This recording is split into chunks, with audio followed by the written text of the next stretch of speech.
Without any ado, I'm just going to get right into it. We got a lot to cover today. So engaging leaders in CQM and QI. So there's 5 things I really want folks to think about and learn about. So how to engage, we're going to see an example of how I've approached this in Part A, Part B Ryan White program. I want you to think about your role as a champion in engaging leadership, because they're not always just at the table, and what we can do as CQM folks, what we can use, pull out our quality tool bag to try and get them engaged. So I have some technical and personal approaches to gauge leaders in CQM. So knowing that, it's not always about having the right tool, and sometimes it's just asking the right question or building a relationship. So we'll kind of compare and contrast some of those from some of my experiences, trying to engage leadership, and then also coaching others who were hoping to engage leadership. So we'll have some specific tips for different types of leaders and situations.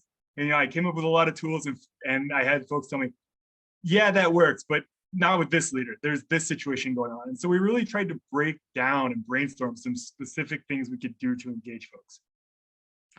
And last but not least, I want you all to walk away with something. Whenever I do a TA call, I don't just want to be like me preaching, right? I want it to be, you have something, you have some new ideas, some new things that'll help you move forward with the topic. So we're going to do a little bit of an interactive activity. And on that note, is there anyone who wants to put themselves out and be on the stage? Is there anyone who wants to walk away with a plan and a message that by next week or next time you see that senior leader that you had in the back of your head when you signed up for this, is there anyone who wants to volunteer to help us think through this at the end of the presentation? I'm going to pause for a minute, make it uncomfortable. Go ahead, raise your hand, put it in the chat, take yourself off mute.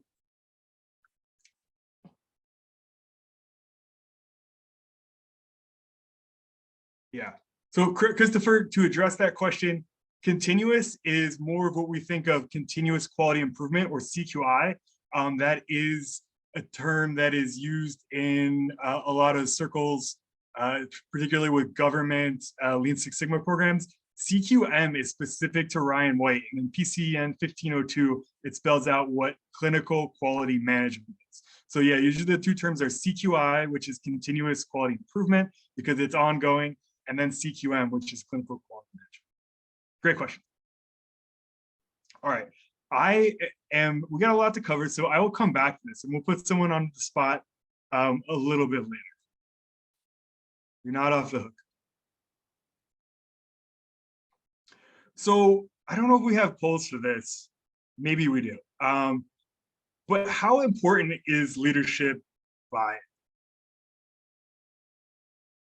So you can put it in, let's see here. Oh yes, we do have it. Perfect. Oh no, wrong one. So you can just tell me in the chat how important. Scale of 1 to 10. I'm seeing critical. 10.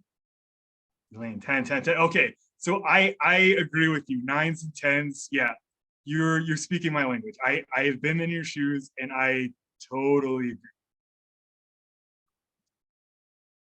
And there's actually reasons for this, right? So this is not, I know it's all our lived experience of doing this work and trying to do quality improvement without that leadership buy-in.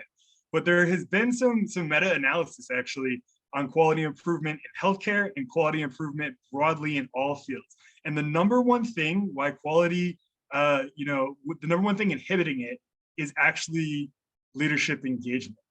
And so I'll zoom in on this. I know this would be a bit much here. So it all kind of starts with, if you don't have the sufficient leadership involvement, you're not going to get people trained. You're not going to have the resources to do the quality improvement, and you're not going to be able to communicate with staff and patients and stakeholders the importance of quality improvement. So all this stuff, all these things are oh, we picked the wrong project. Oh, we used the wrong tool. Oh, so-and-so isn't trained. Oh, we don't have an understanding about what the patients and clients value in quality. All of that, it can be traced back to leadership support. So when I say that leadership support is an upstream solution, it's something that addresses the root cause of all the things that could possibly inhibit our ability to do meaningful QI. leadership buy-in is a critical solution.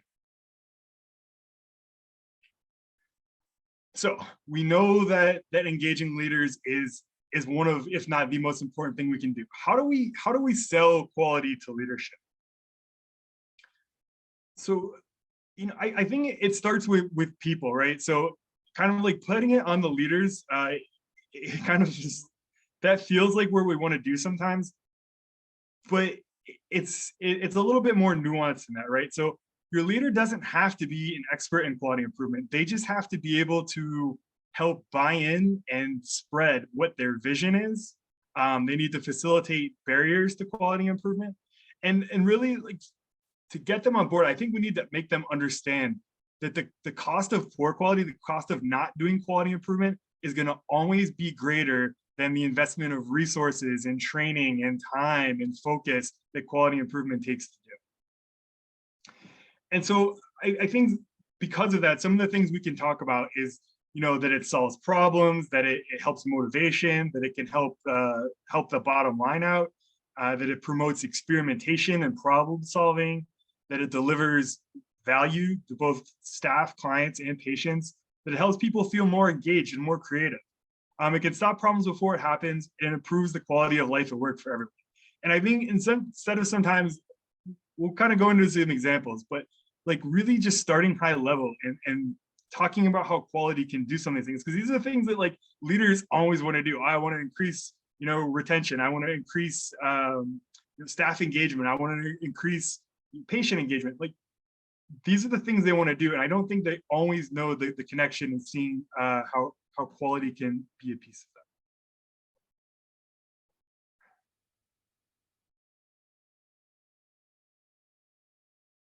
that. All right, so I have an example here. This comes from the program I was formerly with, and so we had 2 Ryan White CQM staff that just were crazy about quality improvement, just obsessed with it, like wanted to make the whole health department like wild about quality, like we were. And we were having trouble engaging leadership. So like they were on board, they knew a little bit, but like getting it to be that big priority was tough. This was kind of right before COVID and going into COVID. There were changes in the funding model. There were a reorganization in the overall Department of Health. Some of the KPIs, like we just weren't, meeting the needle on them. Some of our ending the epidemic measures, we were just kind of stuck on. We had a HRSA site visit that, had some findings. So we really just needed to show that quality could be a piece to all of this, because these were the things that leadership was telling us, like, yes, we're on board, but all these things. So what we did is we appealed to what's in it for them, basically. We show them that, hey, these major pain points, the reorg, the site visits, the KPIs associated with any epidemic, quality improvement is the way to get there. And we didn't just show that, like tell them, we kind of showed them too. So we provided them with case studies from things that happened in other health departments. We started setting up formal and informal meetings. Before it's like we had that one kind of chance and it's like we had to get it all out, but by increasing the contact we had with leadership, it gave us more opportunities to make our case. And this is one that I think is most important. We provided a roadmap. We just didn't say like, do quality and everything's going to be great. We said, hey, this is a commitment that's going to take 18 or 24 months to really grow. But along the way, here are certain steps, here are certain milestones, here are certain things that we want to hit kind of at 6-week, 3-month, 6-month intervals. So we kind of like laid it all out. And we said, it's okay if we don't stay on schedule with all of these, that this is like, it's more about that long-term destination. We use data to lead the conversation. So, and I think I have an example of that I'll show on the next slide. And we demonstrated our previous accomplishments on a smaller scale. So the Ryan White program specifically had about a 10-year history of having no quality improvement to like growing to having a really, really solid regional quality collaborative. So we said, hey, if we can do this scale with 30 or 40 Ryan White providers across the region, imagine if we like spread this to the whole health department, what that could look like. So we spoke our leaders' language.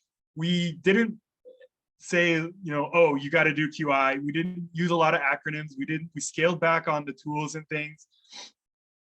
And we started talking to them about goals and like kind of like understanding their thoughts and feelings. Like, hey, when we don't hit an ET, ending the epidemic goal, like, what do you think about that? And we started to develop the SMART goals a little bit differently, because previously the goals were set that like, and this honestly happened, I had to write like a 1-page report because viral load suppression was like 0.1% lower than it was supposed to be for youth specifically. Yeah.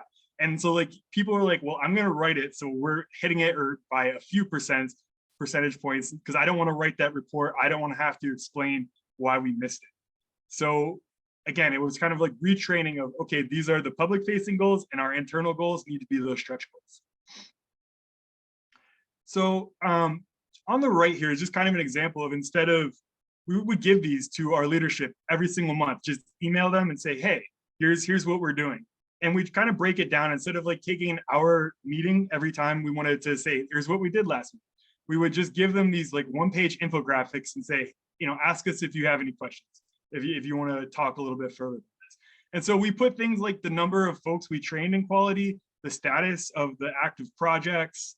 We were doing quality office hours and just who was taking us up on that. We were thinking about like what topics people wanted. We were providing anecdotal feedback on like what people doing projects and trainings were getting out of it, to kind of show them that, hey, by your little bit of giving us a soapbox to stand on, there has been some return on investment. And then also kind of the other little sneaky thing we did is, we tried to keep the quality terms and things at a minimum, but we would like pepper in these things. Like if we're trying to engage folks around lean, we would just like put the lean wastes on the bottom of the little infographic we were sharing with our leadership. So they were kind of getting it, kind of inceptioning them. So like we could say, hey, remember that thing with the lean waste? Oh no, what are those? Oh yeah, we sent you that infographic. Take a look. So it just kind of became this regular thing where we wouldn't have an ability to get these kind of numbers and things in front of our senior leaders if we weren't doing this. So we had this really small, clear plan. And so, we didn't necessarily tell them, hey, we need to do a SciPod. We just asked them questions. We listened to what they had to say, and we started kind of filling these things out of here's what the minimal thing we need your engagement for, to be able to train everyone. And like basically all new staff, when they start, they're getting background in quality improvement, where we're making sure that every like unit, it has an active project going on.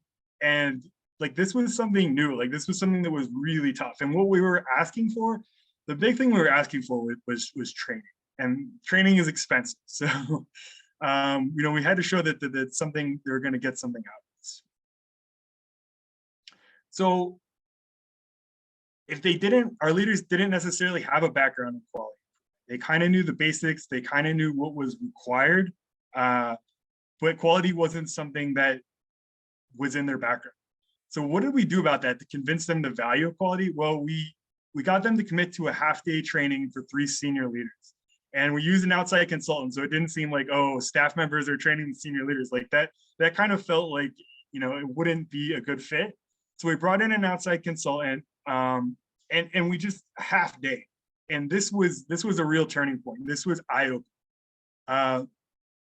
It helped them think about the strategic vision, like that 3 to 5 year time frame, the annual goals, like what the cross-functional activities should be, what teams should be doing, what QI projects we should have, and like what are those objectives? How does quality improvement and these big, grand strategic things, how does that trickle down to individual staff, like their annual SMART goals? And that was kind of like an aha moment for them. Like all of these pieces of the things I said, like these are the things that keep us up at night, these are what I am stressed about, all started to fit together, and it really clicked. And then, like that was the other thing, was kind of leaders, once we had their ear, they said, yeah, you got me, but how am I going to sell this to everyone? And that was their other concern. So we just started like making, almost annoyingly, like quality the solution to every problem. And like, so there was a problem was like, oh, we need to have a big staff Halloween event. And the director of ops is like, I haven't done any planning. I don't have time to do this. We're like, quality improvement, right? So we made this quality focused Halloween event. And, we did games, and you can see here, again, we sent these infographics about everything we did. That we had 60 staff show up, and we did like the win all you can game and the survival game. So those are in the CQII game guide, the virtual game guide and the regular game guide. So you can look those up. Like those game guides are awesome for training, for making them fun. And so we spent about like $30 for like snacks, supplies, prizes, and things. And we just tried to make it really fun. And it was a huge success. Like the public relations for the health department was like taking pictures of this thing and like sending it out in emails to everything. It was a really big success. And that like got a lot of the frontline staff on board too, because they had a lot of fun doing this. And we're like, oh, I didn't know that was quality improvement. So the employee engagement survey score, like, again, like how do we make that go up? Let's make it into a quality improvement project. Challenges with program redesign. We're using QI tools and methodologies to design this. So like there was a lot of apprehension on, okay, if we make changes to the program, what's going to happen? I said, we can use data, we can use QI tools, we can think strategically instead of just like asking questions in meetings. So, those missed ending the epidemic goals, break it down into manageable QI projects. Like a lot of those measures that are on that dashboard are big multifactorial measures. So we really wanted to break it down into smaller things that we could address with QI projects. And that we had faith because of that kind of cascade I shared on the previous slide, that we could hit those. Esther, I see your question. Do you have any short videos about CQM or QI to educate staff? Yeah, that's a great thing. So we did use YouTube as a piece of this. I don't know if I can share, I have those ready to go, but that's a really good thing. It's like breaking down into 5-minute chunks, a single tool, a single strategy, and certainly like longer webinars can be helpful too, because some of these things we just can't cover them in 5 minutes. So you're probably thinking like, oh, this all sounds great, but where do I start today, right? So I always say like the most powerful step is to look inward, right? It takes time to engage leadership. So start with what you can do by next Tuesday. Think about your role as a champion.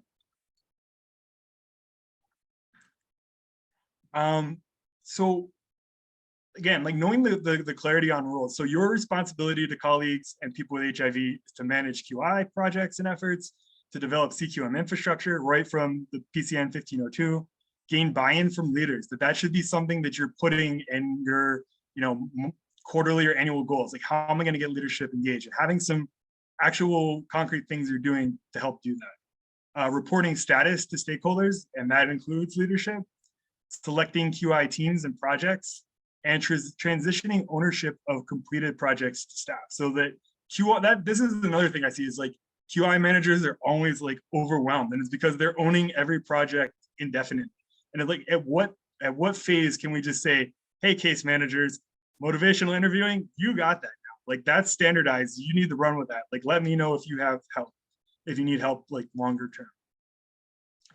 And then to do all these things, like this is a lot of responsibility.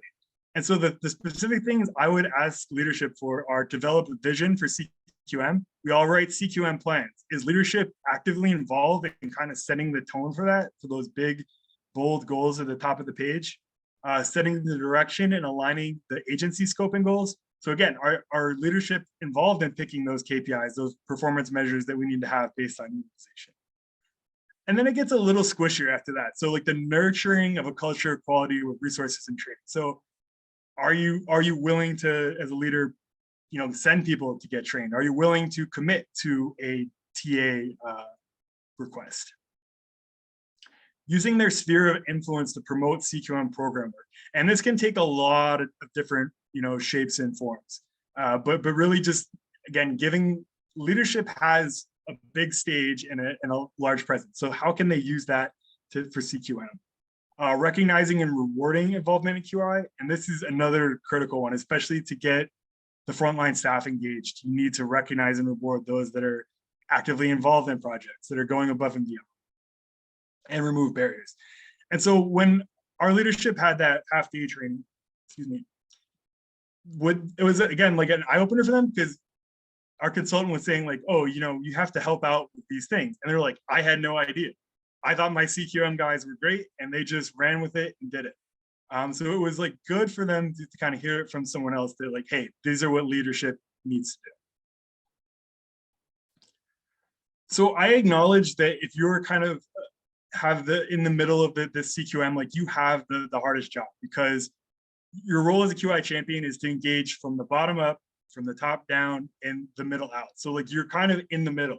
The people actually doing the change and the people establishing the direction, you're like the one person who's probably most connected to both the top and the bottom and can make these changes. So it is a great responsibility. So acknowledging that it is a heavy lift, how can we engage leadership? So I have a few ideas here. Make them aware of the oncoming train, provide regular tailored communication, appeal to what's in it for them, connect them to the ground floor where the work is really happening, have solid plans, have a clear-cut ask, and ask them for their influence and give them your full support. So this idea of the oncoming train is that whether leaders like it or not,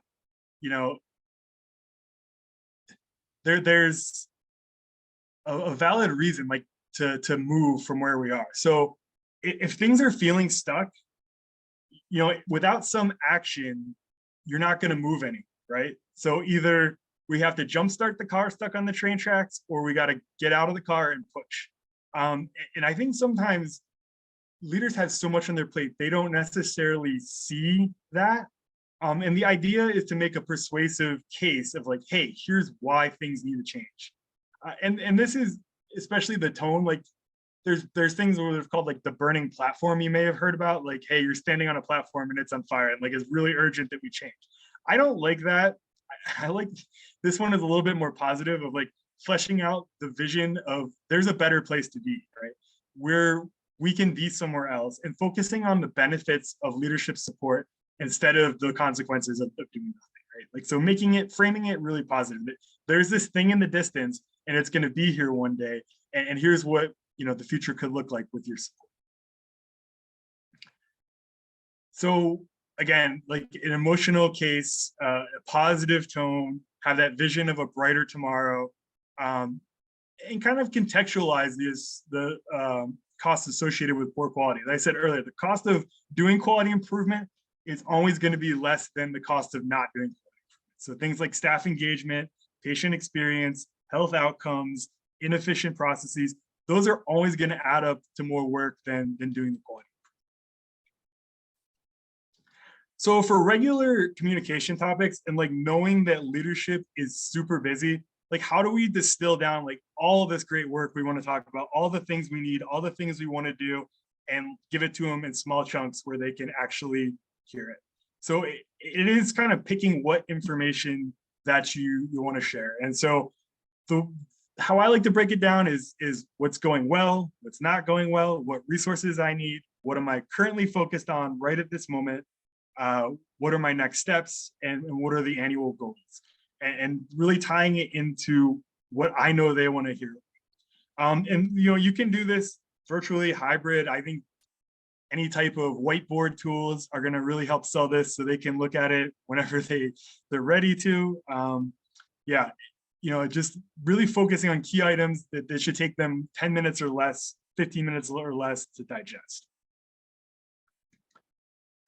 So this is another really important thing, and that's, you have to be willing to speak truth to power, but in a positive tone, right?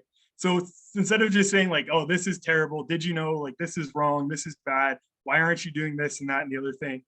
A phrase I would say is, I think differently because I've noticed, I've heard, I've seen data, and it's really like, I had one of my quality improvement mentors is like, there's a fine line between being that catchy jingle in their mind that they hear is like QI, QI, QI, and being like the gnat in their ear that they want to swat.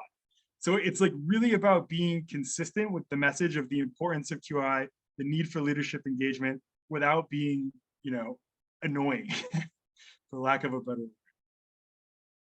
So know how they like to receive information. You know, if a dashboard isn't going to work, then sometimes like we had one leader, and the only way you could never schedule a meeting with him. He was always super busy, and the only way to get a hold of him is he's like, "Oh, I have an open door policy," and no one ever took him up on it. Right? His office was at the end of a hall. It was kind of separated off and away from everyone else. You know, luckily it was my colleague who's like, "Hey, he has an open door policy. Like, let's just start dropping in on him." And at first he was kind of surprised, but that's what it really took to get him engaged. You know, he needed that personal, informal touch. So here's a little example here. I'm not going to read all of, well, yeah. So this is, we'll say this guy on the left here is the QI manager, and the woman on the right here is the senior leader. And so here he's saying, look at my FMEA. How am I supposed to reduce variation in patient experience without your support for an EDCD, PDSA, and a data system to track PROMs prints? Wouldn't we all as QI professionals love all that stuff, right? And the leader just kind of says, patients are satisfied enough. I'm not sure what you're talking about. Sounds like a lot of time and money. What does CQM really do? And now we'll kind of contrast that with the same scenario on the other side here. And hey, the board has been concerned about negative reviews and patients lost to care. I have an idea to meet KPI and resolve service recovery opportunities within 48 hours while increasing retention. I've crunched the numbers, and I'd like to discuss a project to keep clients delighted and engaged, boost revenues, and improve our CAPS. That's a relief. You're exactly what we need around here. Let's talk next week. So what do we notice about these two different examples of the CQM manager talking to the senior leader?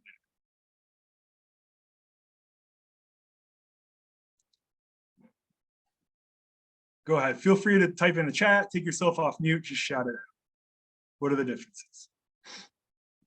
Yes. It was more positive. Yeah. Positive, jargon free, solution focused, connecting it right to the goal. So this is, and guys, like this seems super obvious. I'm guilty of making this mistake. I would kind of come in sometimes and like, well, I know a lot about QI, so you should listen to me because here's the technical QI reasons. When senior leaders just need to understand how this impacts them. So this was definitely something that lesson. It took me a little bit of like slow down, really focus that message, go in with that positive attitude, you know, make it about the change we're trying to make, not how frustrated, you know, me or my team could be. So yeah, you guys absolutely see it. So we're going to appeal to what's in it for them. We're going to do the homework. What key phrases, what are their pressures, what measures are their pet projects, and those are what we're going to address in our communications.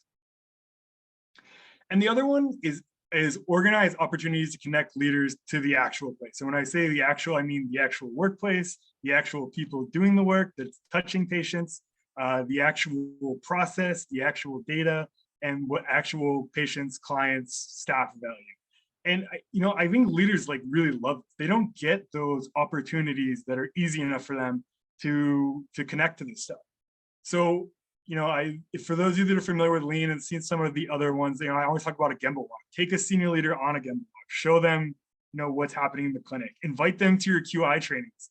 You know, if you're a recipient like I was, where you have sub-recipients, where you have people living with HIV, and just like have them play a QI game. And some of the you know, the patients and staff won't even know that, hey, that's the recipient, right? And it's a really cool dynamic when they're just kind of in the crowd and kind of see how things unfold. All right, the next one. Has any of you ever heard the saying, come to me with solutions, not problems? Has anyone had a manager tell you? Yes. Why might that be challenging for us as QI folks?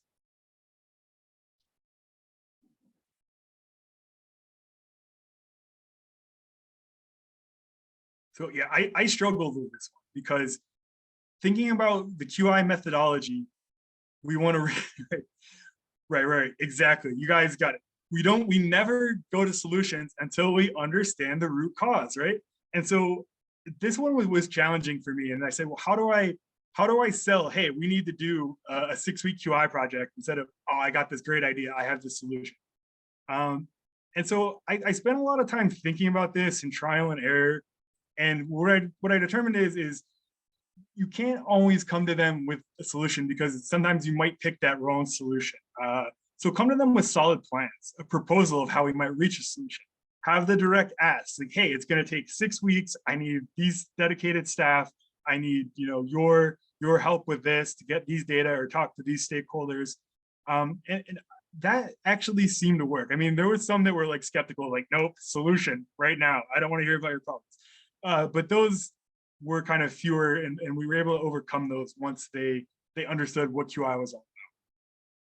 So things like project charters, like just getting a senior leader's signature on a project charter is like, then they're bought in, right? Like, hey, these are the resources you need and your signatures on it. Like, can we discuss, can we work on this? Presentations, again, like I like those infographics, or if you have like QI charts and things, the charts are secondary. I like to put the takeaways like really big. The process is not able to achieve aims currently. That they don't need to know about a control chart, and this is 3 sigma beyond the mean, right? That's too in the weeds for our senior leaders. Just give them the basics. That, hey, we've identified the challenges. We know further improvement is needed, and here's the analysis. And if you have time and want to hear about it, I'm happy to explain it to you. But what you need to know is the process is not achieving the aims.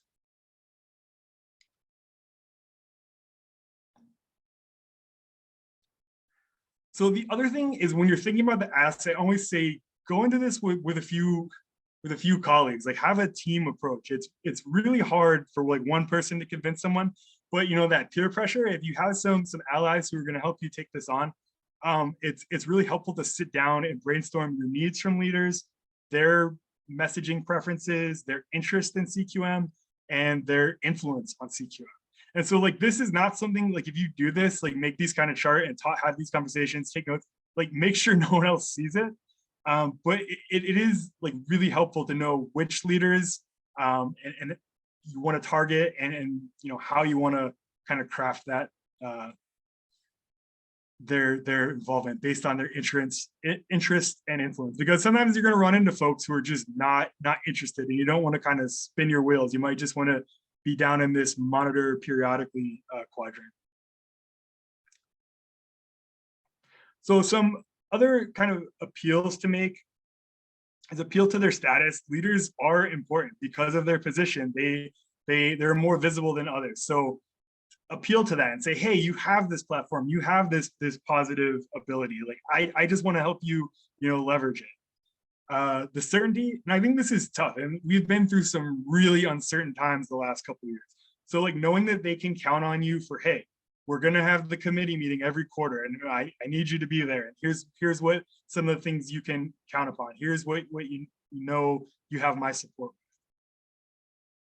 with. Autonomy, because they have some power and flexibility to control events, they can get a lot done. And I'll show you an example. We were trying to get greenbelt trainings at the health department, and from the official like government stances, like you can train like 3 people from every part of the government like every year, and that's it. And some leaders just kind of threw up their hands, but we were persistent about it and kind of went up the rung, few rungs up the ladder, and all of a sudden, like, hey, we were able to get 10% of the workforce trained on greenbelts. So it was just like keep being persistent and getting to that right door eventually.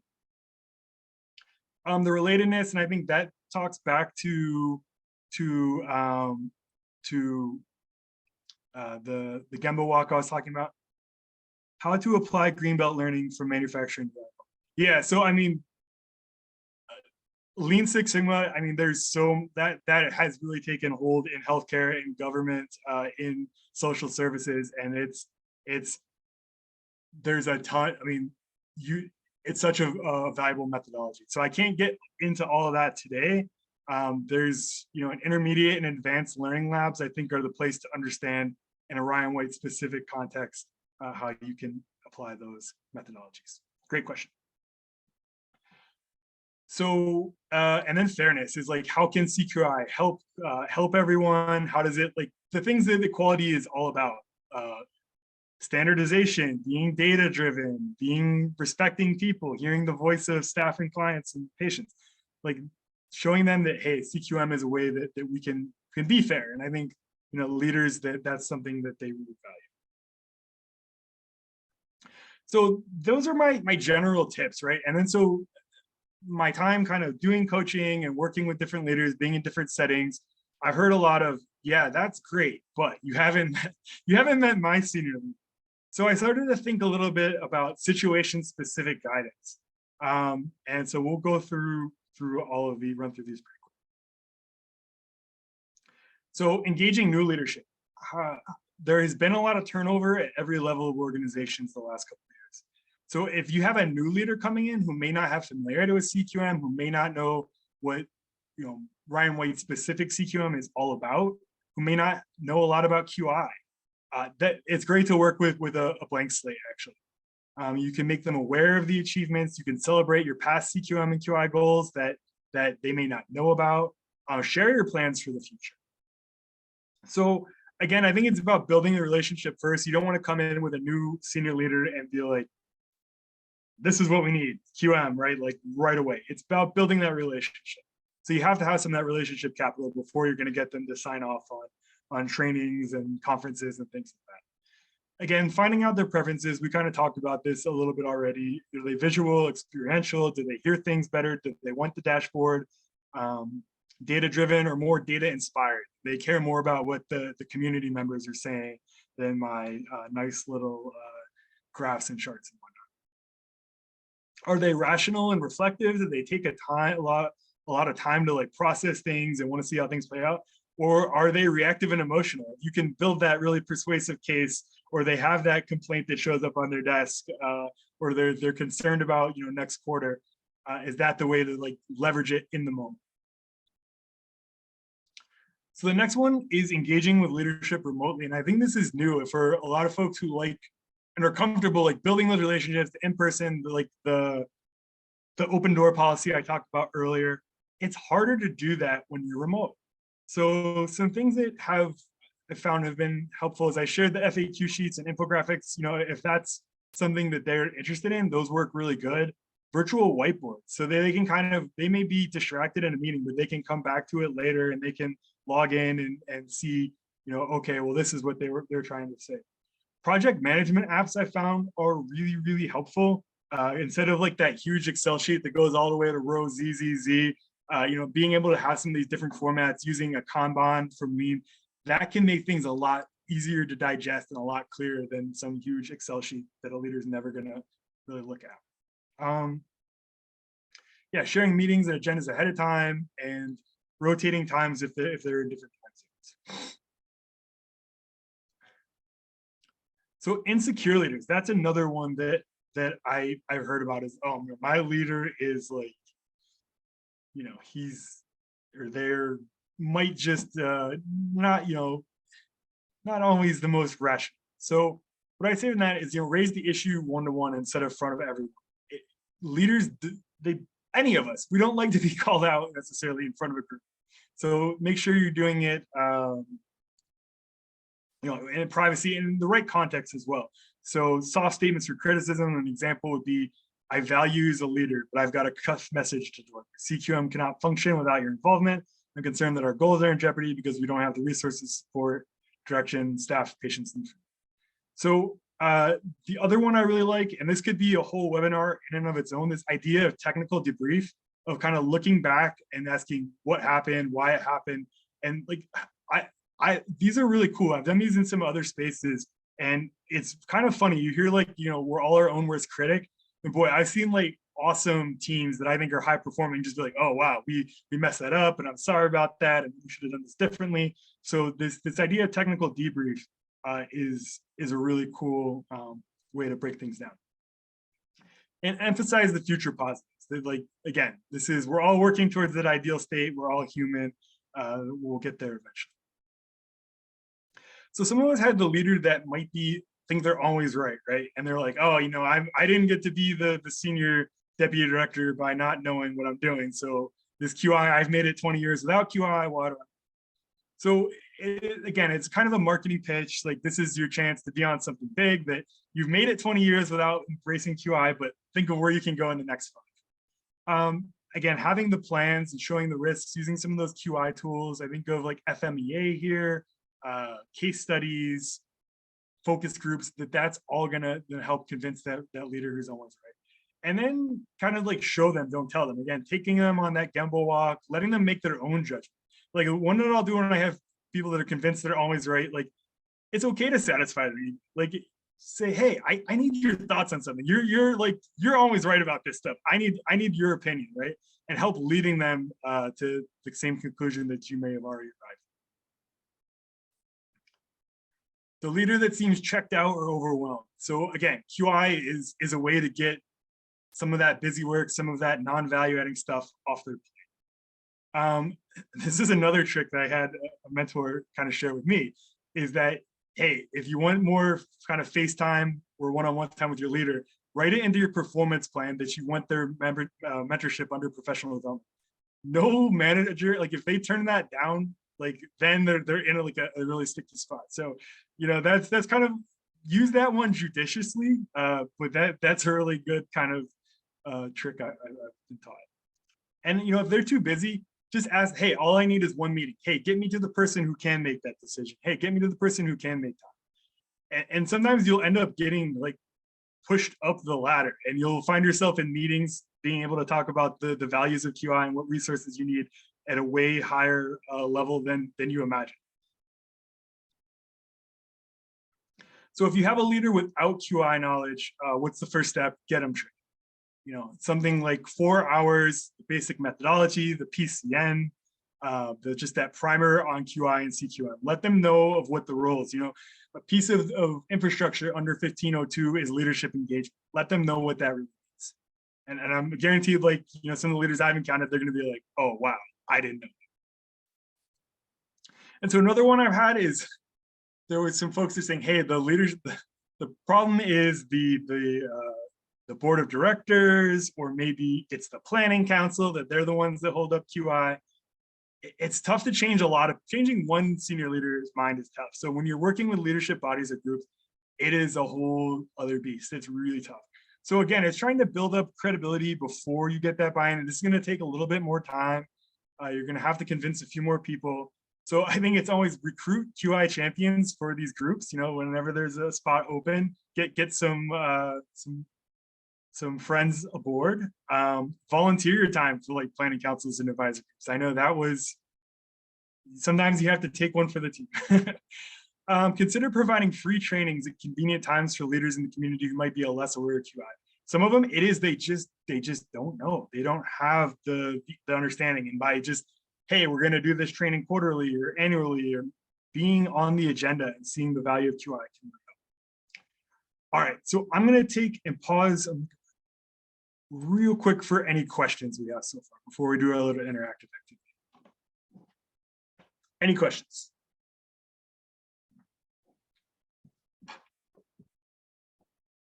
Do folks see anything that they think they want to try? Anything that's new? Anything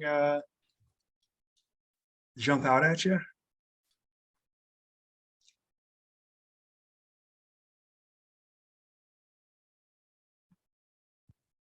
Justin, there was something in the chat earlier. I think it's from Desiree Reeves. I don't mean to call you out, but I thought she said something about message for leadership help with.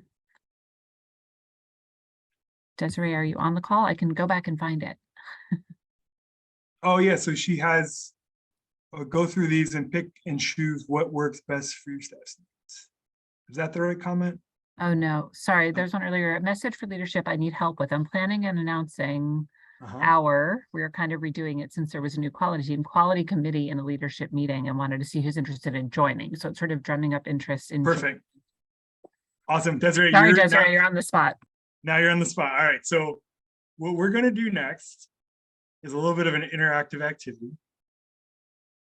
And so I call this the elevator pitch game. So the idea is that you're in an elevator with that senior leader, and like, this is your big opportunity. You need to come with them with a succinct, you know, big idea. And so what we're going to do is we're going to practice word pitch. We're going to spend the next, 12, 13 minutes thinking about this. And so we're going to come up with no more than 27 words, 9 seconds, 3 main points, that one big idea. And we're going to use Desiree's example of announcing the quality committee and the leadership engagement. So I'm gonna stop sharing. If you're able to unmute, Desiree, that's gonna be extremely helpful. If not, we can use the chat. And let me pull up what we're gonna work on here. Yeah, I can. Awesome. So I said I like, whiteboards and dashboards and things. So here's our little whiteboard. So who is the audience that you want to get this message to about the restart of the quality committee? So it's really mainly going to be, honestly, it really is agency wide, but I planned on announcing it in either our managers meeting, which all managers attend for the agency, or the leadership meeting, which would include people from every department of our agency. And we have a clinic, and we also have several non-clinical departments as well. Okay. So this is a pretty diverse audience. That we have people from every department, and clinical and non-clinical. Yeah. Okay. Okay. So we know we're gonna have we're not gonna be able to like tailor it in super specific, right? We need to reach a lot of different interests, a lot of different folks with a lot of. So knowing that this is a little bit wider of an audience, what are some of the things that that they need help with? What are those the little pebbles in their shoes, the little annoying things that, hey, by coming to this quality meeting, by being a part of this awesome thing that's launching, we can solve some of your problems?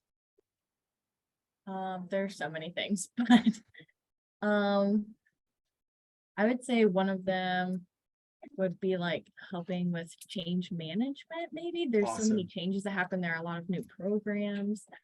I think helping people maybe settle into their roles, figure out the goals that they have for their programs or set them. And I know that data tracking and reporting is a huge one as well. I think that a lot of my team feels pretty overwhelmed when it comes to data and reporting. Great. So these are perfect because they're broad enough, but also like everyone probably experiences them, and they're all easily addressable. Not easily, I'd say they all are addressable with QI. So this is a fantastic list. So we're talking to people from every department, clinical and non-clinical, about help with change management, settling into roles, strategic planning, goal setting, and data tracking.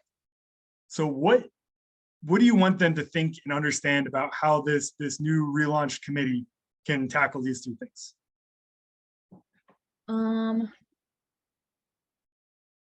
I want them to honestly just have a basic understanding of what quality is. There are so many new people and so many new programs. I think that getting that basis of just what the quality team is, and what quality improvement means for an aid service organization is probably the first step for me. Okay. So I think that's a good first step. They need to have that basic understanding, but I want you to kind of take it a step further. Are there any examples of how we can address one of these three pain points with what you're offering? Yes, I would say data probably is the next thing that I want them to understand, because that's essential for everyone's roles and required by funding and things. So that would be really important. All right. And do you have a specific way that being a part of this quality improvement group can help them track their data?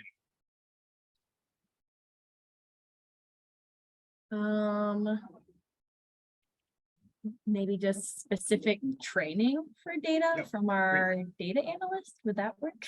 That could work, right? Like, and a big one that I always hear is, which chart or graph do I use that's right? Which one is the best for my type of data? Or, hey, how do I read? How do I interpret charts and graphs? So I'm going to put charts and graphs in there. You may change your mind later, but we'll put that in there for now. How do you want them to feel about this new endeavor that you're undertaking? I want them to feel supported and encouraged and empowered to make the right decisions about their programs. Excellent. Those are real empower. These are great. This is a great list. What do you want them to do? I want them to be engaged. I want them to share their ideas. I want them to help in the planning process. So specifically like that, what is that ask? You want them to show up to a meeting Oh, yes. next Thursday? Yeah? Yes. I definitely want them to show up to all the committee meetings if they decide to be a part of it. When they decide to be. Yeah. Okay, so this is fantastic. So we know exactly what we're going to do now. We're going to be talking to leaders from every department, clinical and non-clinical. We're going to say, hey, we're going to help you with change. Well, we're going to focus on data tracking. That's probably going to be the biggest one. We want them to understand the basics of CQM. We want them to understand their data tracking. And we want them to feel supported, encouraged, and empowered by this new group. And we want them to show up to the meetings. So that's what you need to do to get the support, the encouragement, the new skills around data to kind of solve that issue. You got to show. All right. So keeping all that in mind, what's the big idea? What's the thing you want to lead off? The big idea. I'll give you a hint here. Start with the end. Okay. So you want them to show up. Yes. Yeah. Attend. Yeah. And then what are the 3 key points of why they should attend? I think so that they can understand data and reporting.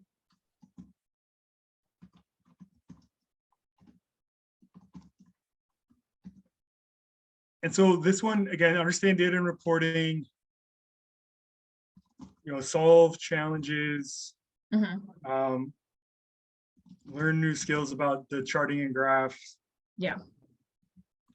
And it's always great, like for these key points, I know we're doing this quick, but I would like always say, think of an example, like just show them, don't tell them. It's just like, hey, you're going to learn this. We're going to train you. This is going to help you. Like give an example of how this has worked either in the past at your location or in another similar place. So we'll leave that one blank for right now.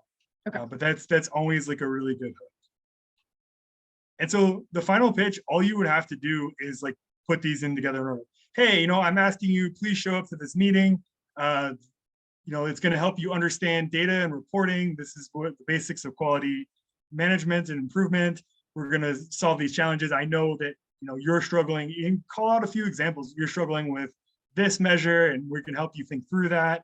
And here's an example of how it's played out in the past here before you were here potentially, or here's another example from a similar organization or something I saw on a webinar that I want to try.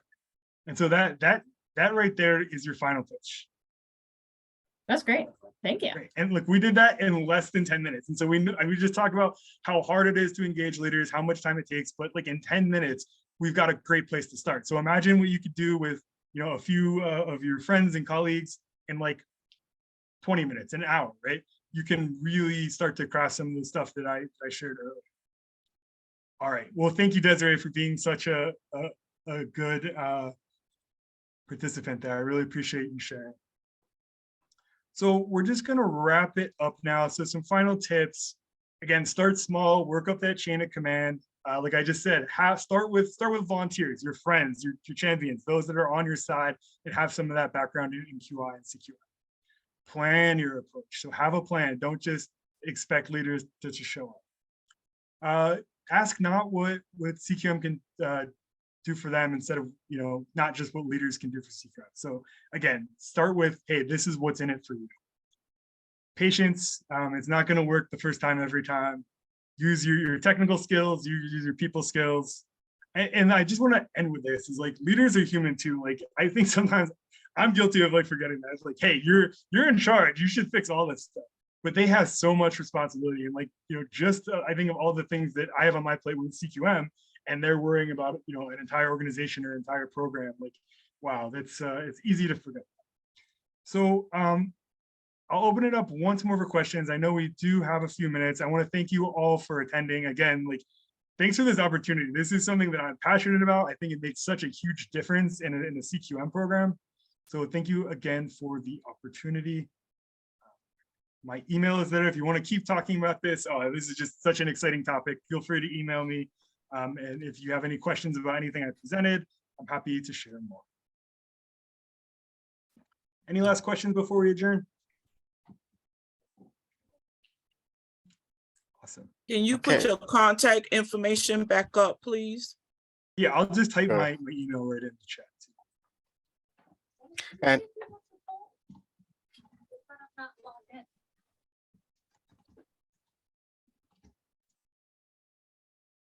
Go ahead, Dennis.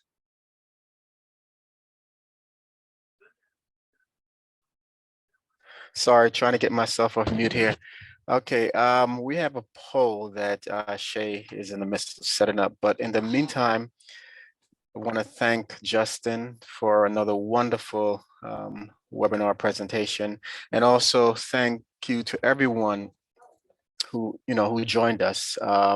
This by the showing, it's really a testament to what we try to do here at CQII, and most importantly, for your support. So again, thanks to everyone. And I think Shay, do we have that poll up? So if you just bear with us for a moment. And in the meantime, let me take this opportunity to talk about the upcoming webinar. The next one should be October 27th, and that one will be constructing the fishbone diagram. And that will be presented by another consultant, Amanda Norton.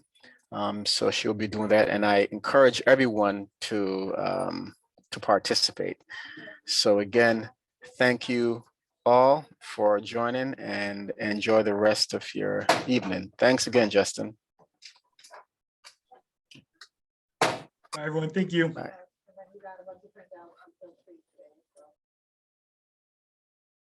Why can I never leave?